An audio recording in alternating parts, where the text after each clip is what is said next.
Welcome everyone to the second episode of Trash Takes. I'm your host Theo Aronstam, joined by Wesley Jeng, Hajime Sano, Jacob Hsia. We got Steve producing the whole shebang in the back, and that's not to disregard the amazing contributions of Jerry, who's manning the cameras from the sidelines. We can just do what we did last time. How was your guys' week? It was stressful for sure. I mean, of course, we're starting to have finals already. Like in A push, we had to do that DBQ, which was, it was hard. I mean, that's all I'll say about it. Did you guys have anything fun or difficult or challenging? How about y'all? I'm going to have a really short rant about AP Bio. Wesley, you probably know this because you're in my class. Oh, Do you take it too? Yeah, I'm in sixth period. Yeah. The eco challenge. Oh my god. Why now? Of all times. Finals is starting within the next couple of weeks, and she dumps a month-long eco challenge project on us. For what? I don't understand. What does she expect us to do? Bro. Well, the good news is that that's the last program that it's the last project that we're gonna do. So Very true. Very true. It's weird that month-long projects, this project, which I'm really passionate about, so that kind of overrides the stressfulness of it. I spent all day editing, and it was in terms of days where I was productive, it was just a fun day.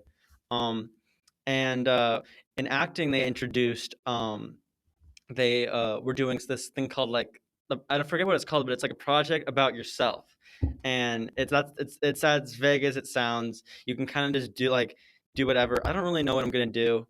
But there's also disdain for it because I think people were really trying to open up, and last year when it was all online, and they were it just didn't. The intimacy wasn't there. So now it's not only is it a project, but it's a project. And my teacher was also she was suggesting that people, this is not the people not super fond of this project. So it's a project that not necessarily everybody loves, but I think I'll make the most out of it. I think just the fact that it's just that vague, I'll probably do something fun, but my time, especially with finals coming up, just it's my free time. It's just kind of slowly inching out the window. Yeah. Well, when you mention the intimacy, it's kind of funny how you mentioned that because I feel like this is almost what we're doing right now. It's kind of like an intimate project, kind of about ourselves and also about, I guess, the larger world. So I think maybe this is good practice or something. Yeah, that's kind of why I love just the Medium podcast as a whole. Because I think when I was maybe a couple of years ago, I was noticing that my attention span was getting really low, and so I kind of wanted to find a middle ground between videos on what I watch on YouTube just for entertainment and reading, what I hate doing, and I can't do it for the life of me. And I think podcasts were a really good middle ground, and I think especially editing the episode yesterday, I think I sort of embraced the realness of it as well as that entertainment factor.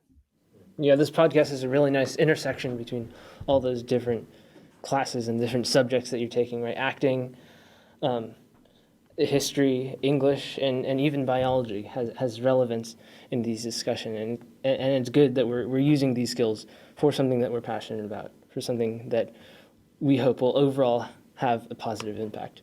Yeah, I think it's intersectionality is multi-definitional, sort of we're going to have at the later half of this podcast series, we're going to have multiple intersectionalities, and I think we're just combining a whole bunch of different elements, and I think that's what I like. That's what I find really appealing of it. So today we have a pretty hefty episode. We were kind of going over the outline, and it's we're kind of towing the line of I don't know. We're not inadvertently trying to, but I think ultimately, I think we would be privileged as men to sort of not explore these topics because they don't affect us. And I think the fact that we're exploring things that may toe the line of just like sharing our opinions and knowing that people are going to be like watching us and stuff and maybe like disagreeing, and like I think I think it would be privileged in the sense that we just would like preach to the choir in a sense. And I think more so I kind of like just addressing, just like trying to speak my truth, trying to say it in a thoughtful way, trying to expand upon that. But so, yeah, so the first question I kind of want to explore is really vague. I think probably in like decades past, or sorry, like centuries past, you could probably like maybe like the turn of the 1900s, you could be like, what does a man mean to you, or what does a man mean? Like, what does it mean to be a man? And I think there would be finite ideas for like everybody. But I think as time has progressed, that's become more expansive than ever. So when you hear, if someone were to ask you, what does it mean to be a man? What do you guys think? Oh boy, I mean that's a big question, Theo. Thinking about that question, there's just so many, I think, kind of like, I don't know, angles you can take a look at it from. I mean, because like there's obviously what it means for me in like my personal life, but I feel like there's also what society tells me it should be, what I'm learning about in bio, like what that definition is, and I just find it like really hard to really get a clear answer for that. But I don't know. I guess I'd say, and there's also been a really like interesting question for me because sometimes I don't know what masculinity. I can't. It's hard to determine or distinguish, I should say, like what masculinity means for me, and also, I'm wondering almost if it's been influenced by how society's told me what a man is. So I'm kind of, it's a conflict between in my head because I don't know if it's me or it's society. I don't know. What is your guys' experience been with it? Definitely, it's weird, right? Because like Wesley said, there's a whole lot of definitions for being a guy, right? And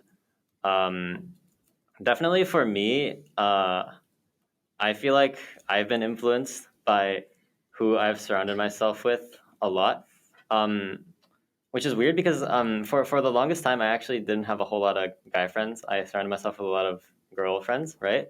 And it's only been for like the last 2 or 3 years that I've been surrounded by guy friends. So the whole like masculinity concept is kind of new to me, which is why I was pretty naive last summer when it came to the female protectors account. I thought it was like pretty benign to be masculine and be a guy and be tough and be strong and all that sort of thing, right? But yeah, it was definitely a little bit shocking to learn about that. So now it's pretty confusing to me now. Like, what does a guy really mean? Yeah, for me, it was the complete opposite of Hajime. I surrounded myself with almost 100% guy friends, and I had almost a phobia of girlfriends, as many young boys are kind of taught to surround themselves with guy friends and be influenced by that social norm. But I'm wondering how much of masculinity is biological and how much of it is a social construct, because according to PhD Gregory L. Jantz, that there are 4 primary areas of difference in male and female brains processing chemistry, structure, and activity. And this is not to mention all the different physical differences in men and women. So to what extent does biology have an effect on masculinity? Because for me, growing up as a boy, I felt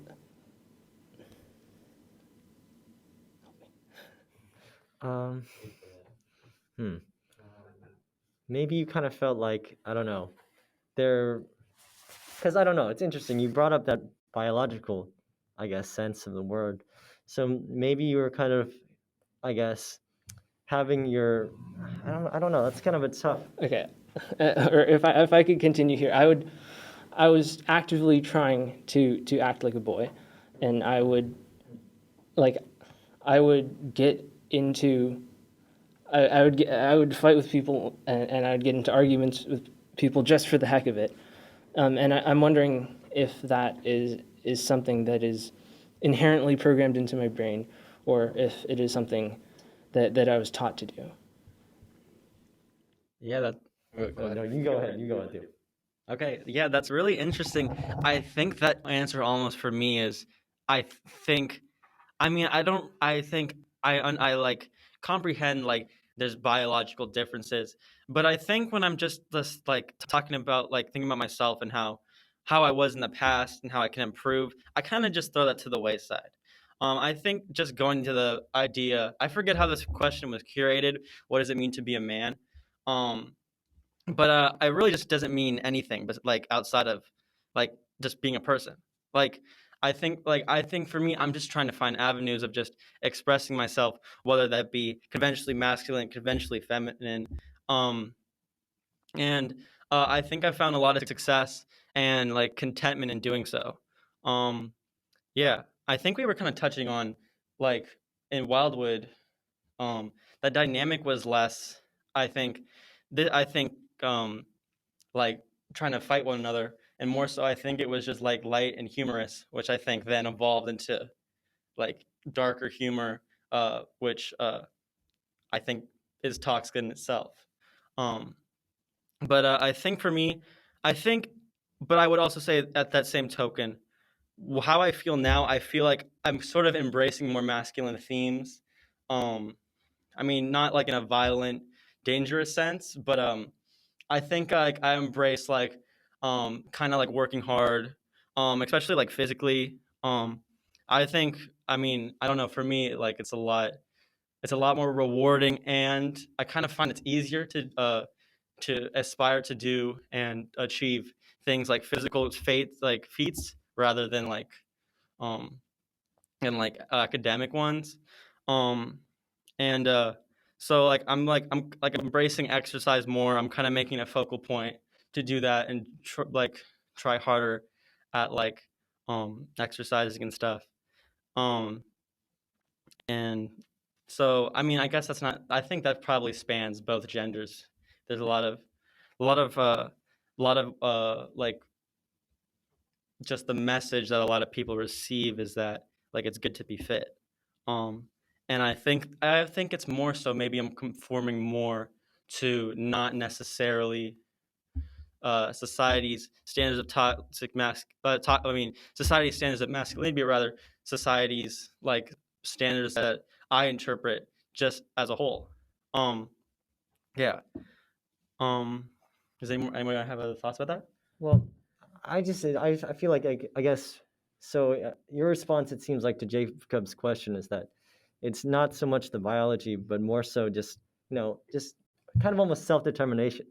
Uh, and I guess for me, I think I'm almost kind of with you in a way, because I feel like if masculinity was like purely, I guess, biological, I mean, then I feel like we all be somewhat the same in that regard. But I feel like just because there's such a big and wide expanse and range in all of this, and like yeah, like Theo was saying, like at the end of the day, we choose who we are, I guess, who we're going to be, and what we do. I feel like yeah, I feel like for me, I guess it's mostly you make it kind of like what you want it to be. Okay. Yeah. Sorry. Can I go? Well, I just wanted to clarify the question that I was asking. I'm trying to evaluate the extent to which biology or the pressure of a social norm, evaluate the extent to which that it has an effect on masculinity. So obviously there are things that are biological, which I mentioned before, but there are also things that are obviously developmental and based off of the surrounding and the environment growing up. And an example of this I think, is toxicity. Toxicity, I don't believe that it's inherently masculine. I think that it's a side effect of the social construct portion of masculinity. I wanted to talk about that a little bit, and I wanted to pose a question in response to what Wesley said about how we choose who we are. To what extent do we choose? Do we really choose who we are, right? Because maybe in some environments, in some households, it's just hammered into your head that you're supposed to be this kind of person. You're supposed to act like this. You're supposed to talk like this, right? So to what extent really do we have control over who we are? I want to ask that question. I mean, that's a good question. I mean, I feel like, yeah, I think you're 100% right. I mean, of course, there are some things in life, we can't choose. And, I think one, like you mentioned, a good example of this is, our upbringing, our household. And I guess in those situations, yeah, where it's so ingrained, of what, you should be, then I guess, yeah, it really isn't your choice. However, I do feel like there comes a point, I guess, in your life where, I think, I would say for most people that, you there's a time where you break free of that, or not break free of that, but you are outside of the influence. I'm not saying that you're free of its effects, but you're free of, let's say, I guess for the example of the household, you leave to go to college. And I think at that point, when you're, I guess, experienced to, I guess, a wide range of, I guess, beliefs and opinions, then I feel like there is a time where, you can, I guess, make the decision to, I guess, reconsider, I guess, or take a new outlook. Theo, did you have something to add? I would say my hypothesis is that biology plays the smallest role out of, I think we've kind of touched on three components. Your own sense of what you think is correct, the sense that has been imposed on you by your parents. I think those are the two biggest factors in how you are kind of curated as a person. And I think what you were kind of touching on, breaking free, I think this is kind of just spanning societally and how we denounce people as a bad person / maybe rationalizing their upbringings. Sometimes I get people that are just I guess demonized. I don't try to play devil's advocate, but I just want to I just feel like rationalizing the humility, because I don't feel like accepting that person's a bad person. And so I think what I rationalize is their upbringing was probably really strict, to the point that it was just ingrained to the point where they couldn't just embrace morality and what we've come to accept as morally correct. Dang. Maybe, I think, yeah, I guess adding on to your point, maybe my opinion on this is kind of based on the fact that, I've been kind of privileged in a way where I can make these decisions. So I suppose I'll have to think about that some more, because, yeah, I guess I never thought about it from how Hajime described. And I do suppose that, I guess in some communities, it's not just the household, but it's all of society. And then how do you escape that? I don't know. So talking about breaking free, right? To break free, you need people to teach them that there are other things in the world, right? So that's why having these kinds of conversations is important, right? Because right now, if it's only the minority that are talking about this and are knowledgeable about this and are telling other people about this, the majority of society will still be stuck in the old mindset, and they'll teach their children that old mindset, and they'll keep going. That they'll just have pretty much little to no choice in terms of who they can define themselves, right? So, this is really important, the stuff we're doing here, I feel like, at least to me. Any more thoughts on that? I don't know. I think that's all I got. All right. So, I think the ultimate plan for this podcast was to kind of just encapsulate our thoughts and opinions on gender roles in a very vague and or in a very expansive sense.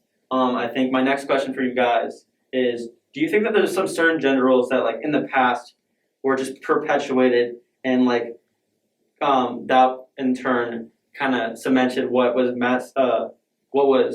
societally masculine and conventionally feminine? And do you think are some of those roles that maybe in the past that were perpetuated are now ceasing to be perpetuated, or do you think some are even like more so, or like what do you guys think? Well, I mean, I think for me, one of them that I feel it is being perpetuated. I think for me in my life, I think it's been the most are like I guess, I don't know, beauty standards of gender roles. I mean, you see it in like like I think probably more so for, I guess, female identifying people, but like ads everywhere, Instagram especially, and social media just kind of telling you, how you should look as a particular gender. And I think the same can be said for I guess male identifying people too, because I know that I've had experiences where I felt not really, I guess, up to standard, I should say. I guess, especially I guess when I was a kid. I don't know. What do you guys think? Well, definitely the New York Times posted an article that appeared in our research. It was how there's like one path for males and multiple paths for females in terms of social norms. Like growing up as a male, you have one specific path, and that's one of being tough and trying to hide your emotions, and what we talked about with the social construct of masculinity. So I feel that there's less freedom in that regard for men, and that is some of the things. That is one thing that I feel needs to be changed. There needs to be more options, because that one path for men is headed dangerously close to the world of toxicity, in regards to being tough. I also want to talk about this article that I read, or it wasn't an article really. It was a study paper about like what is really the differences between male gender roles and female gender roles, right? And one of the points it touched about was jobs, and the jobs that male identifying people took were primarily of leadership positions, right, or like management, and those were like the sorts of positions where like you were in power, you're in control, right? Whereas female people were more in the people sort of jobs, right? The talking to people and like organizing, that sort of thing, right? So inherently, obviously, that's not a bad thing. But the thing is, like having the majority of males in those kinds of power positions, I feel like it sort of furthers. How do you say this? Perpetuates? Yeah, I guess that would be the right word. Perpetuates the idea that men are supposed to be like strong in power, in control, right? And that's not necessarily a good thing either, right? Because when a male is not in power, he might resort to like violence or other hateful manners of behavior to try to get into power, and then that strays into the toxic domain, right? Like Jacob was saying earlier. Yeah, I think adding on to what both of you guys were saying, first touching on what Hajime was saying, I think like a lot of people that find financial success, it might even be biological, but I'm not entirely sure. It might. I think it more so maybe the perpetuated like from like family lineage. But I think a lot of people that are like financially like thriving and stuff, kind of like I think there's toxic masculinity to that, and I think a lot of them probably disregard like morals in order to get like a leg up and stuff. And I wonder if that maybe that is a biological thing. I wonder why that exists. And I think touching on what Jacob was saying, the headline of one man can be successful, like it's only one path for what is it? One path for men, multiple paths for girls. Yeah.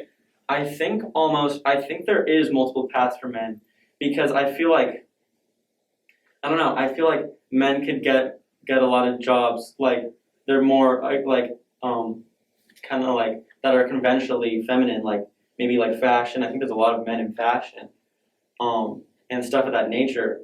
And I don't think they necessarily have to be like leadership roles, but I think why there's validity to that headline is that I think that's what's perceived as success. I think women can be perceived as successful if they're an athlete, or if they're like in the like beauty or like music, and it's just so super expansive.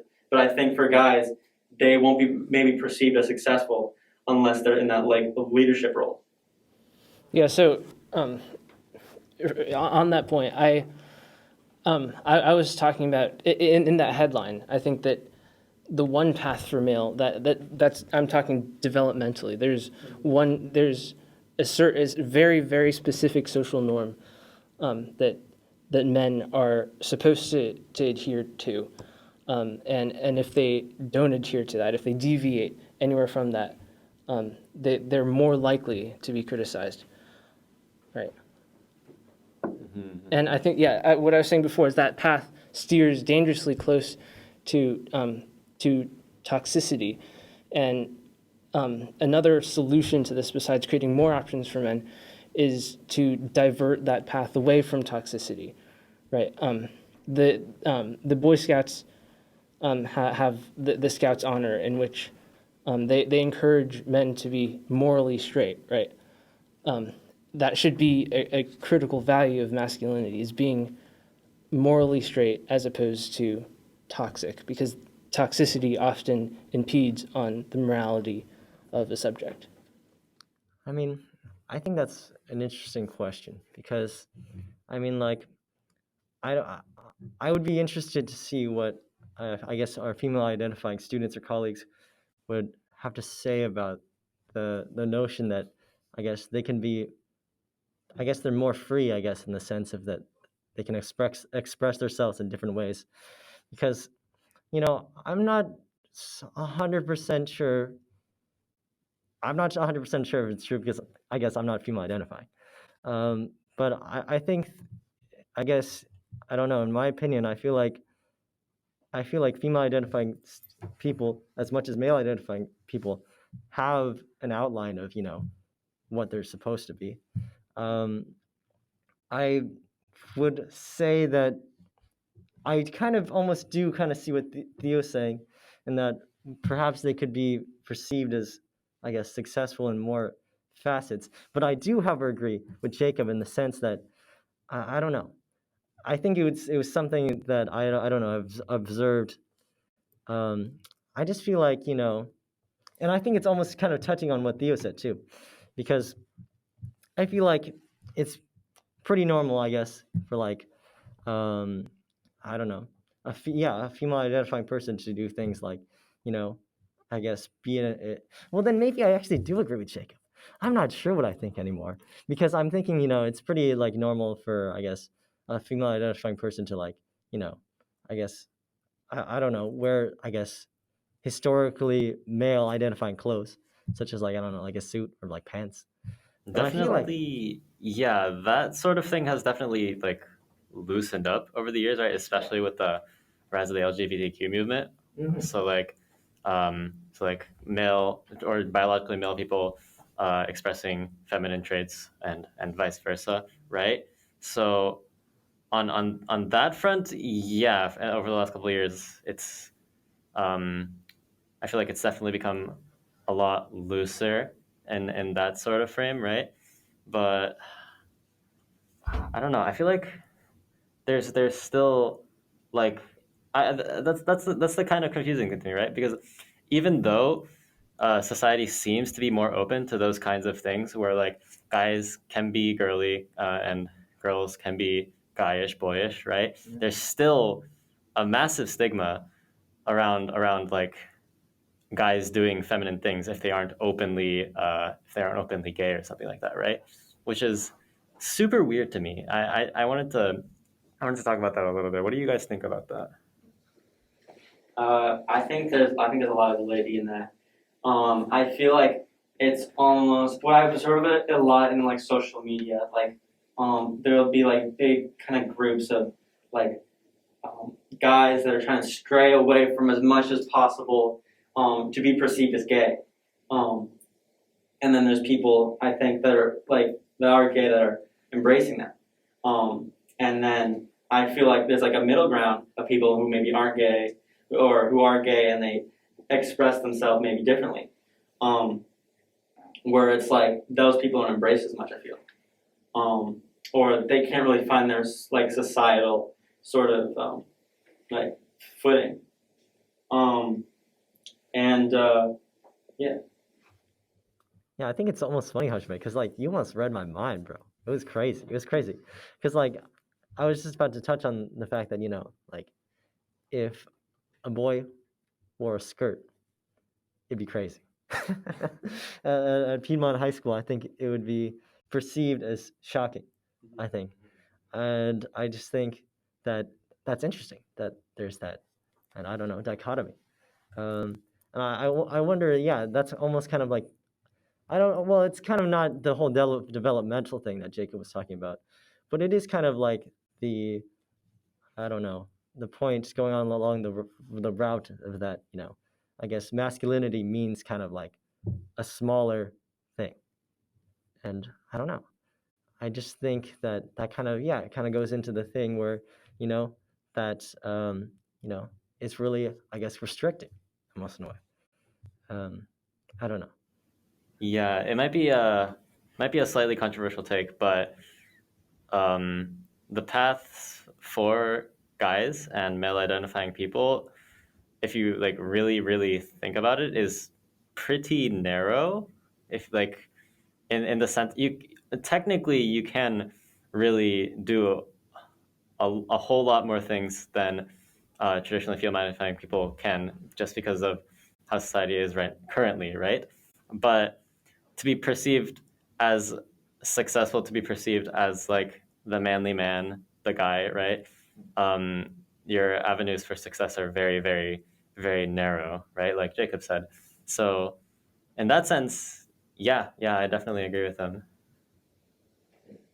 I wonder what steps we can kind of take into, because I think we've been talking a lot about success, and I feel like that's when we brought it up, it's always, and I think I've been doing it too, coupled with how other people perceive us as successful. And I wonder sort of how society can kind of, I mean, I don't necessarily know if society as an overarching whole will get there in a timely manner, but kind of embrace one's personal, just like, I think like, for me, I'm trying to find avenues of, I don't really, but not trying to care how other people perceive me or whether or not they perceive me as a successful person, but just find like contentment in just pursuing my own things, having my own interests, and just like trying to put myself in a position where I don't have to like care what other people think. Yeah. I think that's great, Theo. I think that's sick. I think in that way, do you think that you're kind of like, do you find that would you consider yourself breaking, I guess, the norms of yeah. What I think I try to employ is when I'm we're in like a large friend group or something, and somebody's like, this is gay, that's gay, and it's like, are you saying that's bad? And it's like I'm like trying to confront them.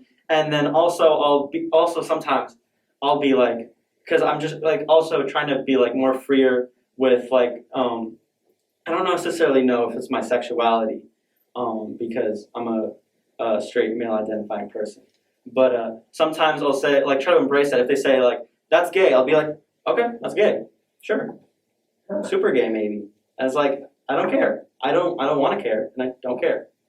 And I feel like I just try to be more free with it. And sometimes I succeed in a comedical sense. And I think it's almost become fun in a way, where people I think what I was kind of touching on social media, people don't want to be perceived as gay. I think at the same token, I think there's a niche community of people. Well, it's not necessarily a community, but like a social dynamic where someone will be like, "Yo, that's gay," and then people will be like, "Yep, totally, that's totally gay," and even like, I don't know, just like, yeah. And I think also, what I also was thinking is if I had a really big like following, I feel like I was like maybe like I don't know, like an influencer or whatever, I feel like I would feel more empowered. I feel like I don't necessarily know if I would employ this as like a social experiment, but I think maybe if I had like an Instagram or something, I would maybe like wear a dress. And I think like I don't know if I maybe even if I was at that quota where there was like people like I don't know, maybe we would even wear it outside. And I think for me, that's just I think that just touches to my more expansive, like I'm kind of more interested and invested in like the expansiveness of fashion, and that coupled with people trying to express their themselves personally. And I think I would try to do so. I would try to employ that because I feel like ultimately I just want people to like just be able to embrace themselves, like whoever they are. And I think I feel like we're almost at a point in society which I feel like is actually like a really positive, because I think there's more and more people that will be embracing whatever someone's doing, whether that be embracing it and being like kind of just like not caring what other people think and creating camaraderie and like humor out of that. And I think also just giving the people the platform to really like express themselves, even like no matter what the idea of conventional masculinity, how that's been kind of put into somebody's brain. I think more so, what I hope for people is that they can just find avenues to express themselves easier. Like almost like I'm trying to find avenues to express myself to pave the path for people in the future to be able to find those avenues easier. Yeah, you brought up the kind of negative connotation to the word gay. And I think that negative connotation and that fear of being perceived as gay drives masculinity further towards the toxic side. And that fear of being gay, it's incentive for males to be more toxically male, and therefore more prone to engage in acts in which they are dominant and that they can brag about, such as sexual misconduct, which we touched on last time. And I don't necessarily know, or I guess I would maybe try to clarify that a little bit more, because I think it makes it sound like being gay is being submissive in a sense. And I think what I was kind of touching on is I want to kind of open up avenues for people to just like not think that way. Just like you can be gay and you can be dominant. And that should really go without saying. Yeah, I mean, I think for sure. However, yeah, I mean, I do think that, yeah, in the context that I guess we're describing it in, I mean, I feel like the word gay is like, I mean, I think representative of, I guess feminine traits, and I mean, that's, tying into one of the, I guess, yeah, one of the gender roles or gender stereotypes is that, males are supposed to be anti-feminine, anti anything that's feminine. And in this context, yeah, like what Jacob was saying, in this context, I guess gay is like the representation of everything that's feminine. And when you say, that's gay, I mean, that's basically almost like a question of your, I guess of your masculinity, I suppose. I think not for everybody, but I think for if a lot of people are trying to perceive something as gay because it can be perceived as feminine, that might be just in turn their own insecurities. I think you'd be right. However, I do think the person who says, that's gay, I feel like, in their sense or in their world, that is a representation. However, are you saying that it's an insecurities of the person who's saying it, or the person that's saying that. Yeah, I mean, I think you're right. I mean, I feel like they're kind of projecting their own I guess, need to be masculine. And their narrow, I feel like their narrow view of their own sexuality. And narrow view of the world as a whole. Like, these things are masculine, these things are feminine. Just as a funny, well, not funny. I don't know if it's a funny anecdote, but it's related to the situation. I mean, I told Theo this already, but starting this podcast, I have been called gay on two separate occasions when I described the premise of this podcast. Albeit it was, I think, in a joking manner. I think both times, maybe the first time, kind of more or less.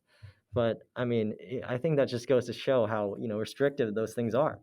I mean, because I mean, had I don't know, been swayed by that, I mean, and I suppose society is telling me that, talking about, being emotional, I suppose, talking about emotional issues like this is something that as a man I shouldn't be doing. I just think that kind of ties into the whole, restrictiveness of these gender roles. I don't like the idea of tying traits to masculine or feminine in general. I feel like traits are traits. Everyone has them, right? You can express whatever sort of traits you want, and you shouldn't be labeled masculine or feminine for expressing any of them, I feel like. But unfortunately, today, right now in our society, we do. And unfortunately, we carry negative connotations for people that express traits that are opposite their biological or perceived gender. And I feel like that's one of the big reasons why people try to avoid traits of their opposite gender, right? Because of like what you guys were talking about, the idea of what masculine and what feminine is so narrow and so specific, right? Wesley, I think this may be simplifying, or maybe might not be a effective way schematically to kind of respond to if you being called gay. But I think kind of what I was employing by saying like, okay, it's gay. What does that mean? Because that in turn will be like, what are they going to say? Is they going to say like that's bad, or I feel like I don't know if necessarily that's a way to combat this I think societally larger issue that I think is kind of laced in when just like those kind of just saying it when someone says something's gay, I feel like a lot of men will have like a negative connotation to that. And I feel like it's so weird why that is. Yeah. Well, for me, one of the reasons why being called gay has a negative connotation is because that's not who I am, right? And I don't want to be called something that I'm not. I'm sure there's more to it, but for me, that's really what it is. Mm-hmm. That's interesting. Yeah, that makes me curious. What are your guys's? I've heard Jacob. I've heard Theo. I want to know like, Wesley? What's like your reaction to like when people like your immediate reaction when people call you gay for something you did? I guess. That's an interesting question. I suppose it's partly what Jacob mentioned that like I guess my initial reaction would be like I guess no I'm not. But I think going deeper into that, I suppose it's kind of like because I think it's going back to what I said earlier. I mean, I think the whole point of saying stuff like that is to give the connotation that you're not conforming to what you should be. You're not what you should be really. And I think that kind of I don't know is almost kind of like combative in my way in a way because it's like saying that what you are is not right.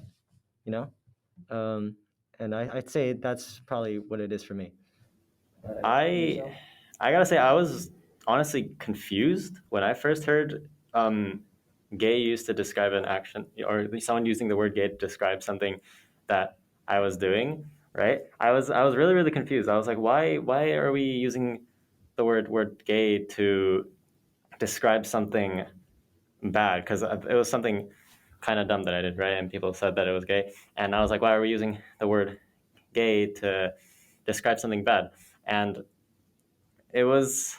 I learned. I looked it up on the internet like the later that day, and I like found out about its negative connotations, and I was honestly kind of saddened about it because this was also around the time that like I was beginning to question my own sexuality. So seeing like something that I potentially identified with being used in such a negative manner was it was definitely kind of insulting and disheartening, honestly, for me.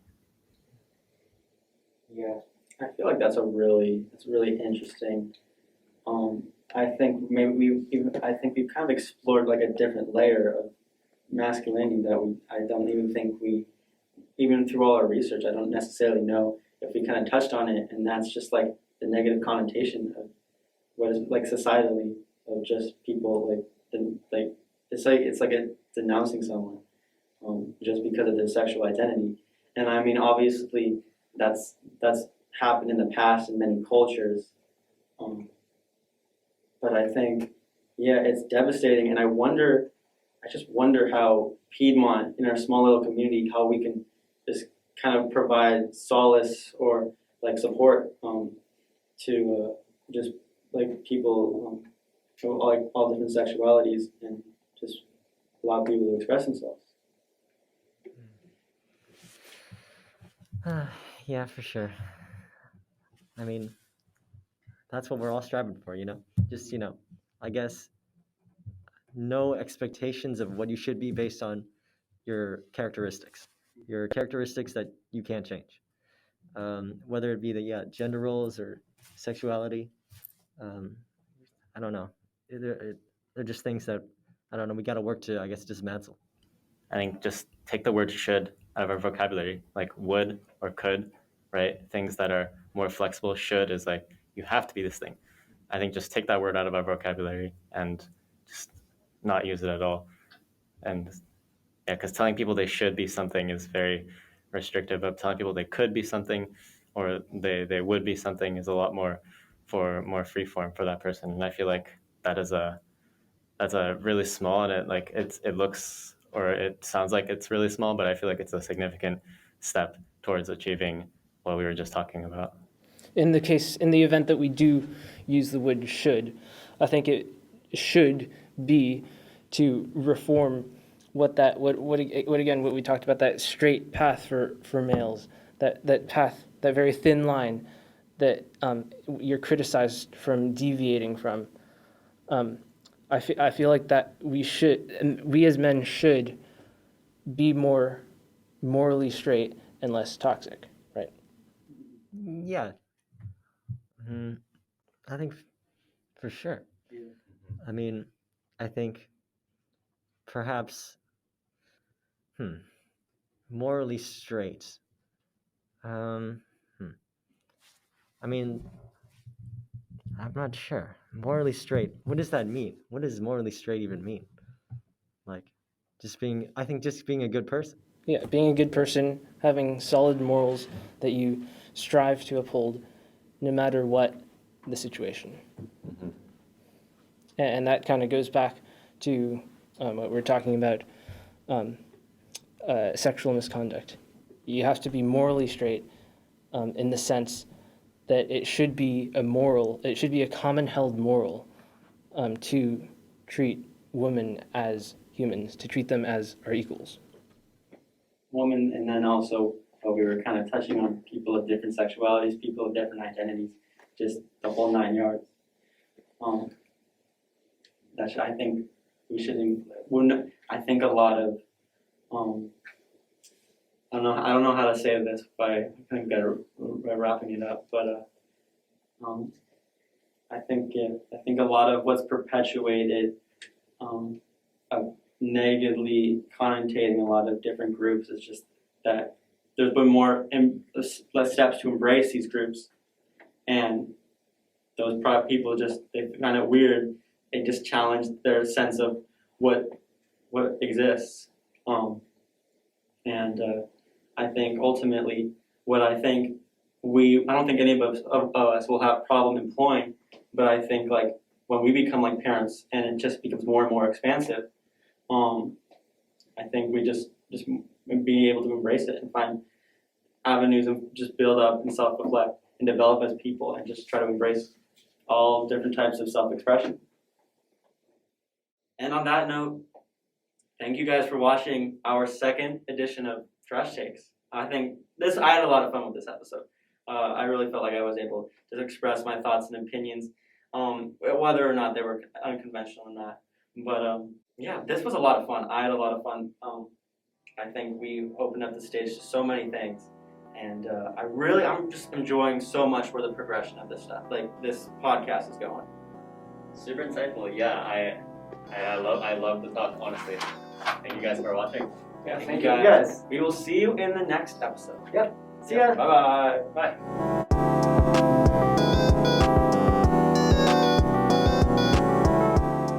Trash Takes needs your feedback. If you want to voice your own opinion and have us discuss it in a later episode, click the Google form in the description below.